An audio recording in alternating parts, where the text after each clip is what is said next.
2 Samuel pasal 19.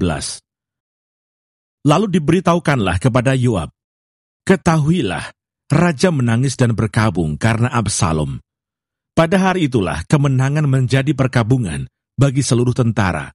Sebab pada hari itu, tentara itu mendengar orang berkata, "Raja bersusah hati karena anaknya." Sebab itu tentara itu masuk kota dengan diam-diam pada hari itu. Seperti tentara yang karena malu kembali dengan diam-diam karena melarikan diri dari pertempuran. Raja menyelubungi mukanya, dan dengan suara nyaring merataplah raja, "Anakku Absalom, Absalom anakku, anakku." Lalu masuklah Yoab menghadap raja di kediamannya serta berkata, "Pada hari ini engkau mempermalukan semua hambamu yang telah menyelamatkan nyawamu pada hari ini, dan nyawa anak-anakmu laki-laki dan perempuan, dan nyawa istri-istrimu, dan nyawa gundik-gundikmu, dengan mencintai orang-orang yang benci kepadamu, dan dengan membenci orang-orang yang cinta kepadamu. Karena pada hari ini, engkau menunjukkan bahwa panglima-panglima dan anak buah tidak berarti apa-apa bagimu. Bahkan aku mengerti pada hari ini, bahwa seandainya Absalom masih hidup, dan kami semua mati pada hari ini, maka hal itu kau pandang baik. Oleh sebab itu bangunlah, pergilah keluar, dan berbicaralah, menenangkan hati orang-orangmu. Sebab aku bersumpah demi Tuhan, apabila engkau tidak keluar, maka seorang pun tidak akan ada yang tinggal bersama-sama dengan engkau pada malam ini. Dan hal ini berarti celaka bagimu, melebihi segala celaka yang telah kau alami sejak kecilmu sampai sekarang." Lalu bangunlah raja dan duduk di pintu gerbang. Maka diberitahukanlah kepada seluruh rakyat demikian, "Ketahuilah, raja duduk di pintu gerbang." Kemudian datanglah seluruh rakyat itu menghadap raja. Adapun orang Israel sudah melarikan diri masing-masing ke kemahnya. Pemikiran untuk membawa Daud kembali. Seluruh rakyat dari semua suku Israel berbantah-bantah katanya, "Raja telah melepaskan kita dari tangan musuh kita. Dialah yang telah menyelamatkan kita dari tangan orang Filistin. Dan sekarang ia sudah melarikan diri dari dalam negeri karena Absalom. Tetapi Absalom yang telah kita urapi untuk memerintah kita sudah mati dalam pertempuran.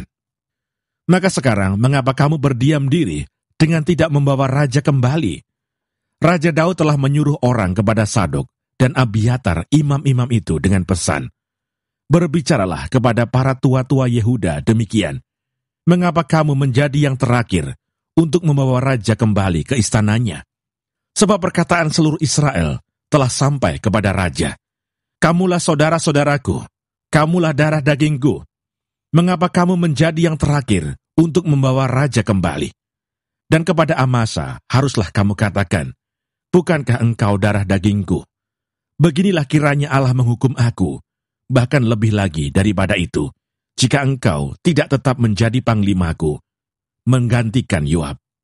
Demikianlah dibelokkannya hati semua orang Yehuda secara serentak, sehingga mereka menyuruh menyampaikan kepada raja pesan ini, "Kembalilah, tuanku, dan semua anak buahmu." Raja berangkat pulang, Simei menyongsong raja. Lalu berangkatlah raja pulang dan sampailah ia ke tepi sungai Yordan. Sementara itu orang Yehuda telah sampai ke Gilgal untuk menyongsong raja dan untuk membawa raja menyeberang sungai Yordan. Juga Simei bin Gera, orang Benyamin dari suku Bahurim itu, cepat-cepat datang bersama-sama dengan orang-orang Yehuda untuk menyongsong Raja Daud. Juga ada 1.000 orang dari daerah Benyamin bersama-sama dengan dia, dan Siba, hamba keluarga Saul, dan ke-15 anaknya laki-laki, dan ke-20 hambanya bersama-sama dengan dia, datang tergesa-gesa ke sungai Yordan, mendahului raja, lalu menyeberang dari tempat penyeberangan untuk menyeberangkan keluarga raja, dan untuk melakukan apa yang dipandangnya baik. Maka Simei bin Gera sujud di depan raja ketika raja hendak menyeberangi sungai Yordan, dan berkata kepada raja, "Janganlah kiranya tuanku tetap memandang aku bersalah, dan janganlah kiranya tuanku mengingat kesalahan yang dilakukan hambamu ini pada hari tuanku raja keluar dari Yerusalem. Janganlah kiranya raja memperhatikannya lagi. Sebab hambamu ini tahu bahwa hamba telah berbuat dosa. Dan lihatlah, pada hari ini, akulah yang pertama-tama datang dari seluruh keturunan Yusuf untuk menyongsong tuanku raja. Lalu berbicaralah Abisai, anak Seruya, katanya, bukankah Simei patut dihukum mati karena ia telah mengutuki orang yang diurapi Tuhan? Tetapi Daud berkata, apakah urusanku dengan kamu, hai anak-anak Seruya, sehingga kamu pada hari ini menjadi lawanku? Masakan pada hari ini seorang dihukum mati di Israel? Sebab bukankah aku tahu bahwa aku pada hari ini adalah raja atas Israel? Kemudian berkatalah raja kepada Simei, engkau tidak akan mati. Lalu raja bersumpah kepadanya. Mefiboset menyongsong raja. Juga Mefiboset bin Saul menyongsong raja. Ia tidak membersihkan kakinya, dan tidak memelihara janggutnya, dan pakaiannya tidak dicucinya sejak raja pergi, sampai hari ia pulang dengan selamat. Ketika ia dari Yerusalem menyongsong raja, bertanyalah raja kepadanya, mengapa engkau tidak pergi bersama-sama dengan aku, Mefiboset? Jawabnya, ya tuanku raja, aku ditipu hambaku, sebab hambamu ini berkata kepadanya, pelanailah keledai bagiku, supaya aku menungganginya dan pergi bersama-sama dengan raja, sebab hambamu ini timpang. Ia telah memfitnahkan hambamu ini kepada tuanku raja. Tetapi tuanku raja adalah seperti malaikat Allah. Sebab itu perbuatlah apa yang tuanku pandang baik. Walaupun seluruh kaum keluargaku tidak lain dari orang-orang yang patut dihukum mati oleh tuanku raja, tuanku telah mengangkat hambamu ini di antara orang-orang yang menerima rezeki dari istanamu. Apakah hakku lagi dan untuk apa aku mengadakan tuntutan lagi kepada raja? Tetapi raja berkata kepadanya, apa gunanya engkau berkata-kata lagi tentang halmu?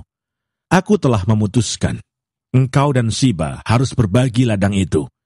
Lalu berkatalah Mefiboset kepada raja, biarlah ia mengambil semuanya, sebab tuanku raja sudah pulang dengan selamat.